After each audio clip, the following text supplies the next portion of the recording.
بسم اللہ الرحمن الرحیم۔ میرے پیارو، ڈھلتی عمر کے ساتھ جس شخص میں عجز بڑھتا چلا جاتا ہے، یوں سمجھیں کہ وہ رحمان کی سمت سفر کر رہا ہے،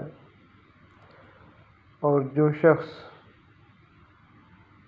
وقت کے ساتھ ساتھ تکبر کی طرف بڑھتا ہے، یوں سمجھیں کہ وہ شیطان کے راستے پر چل رہا ہے۔ اللہ سبحانہ و تعالی ہمیں تکبر سے بچائیں اور عجز کا رویہ اختیار کرنے کی توفیق عطا فرمائیں۔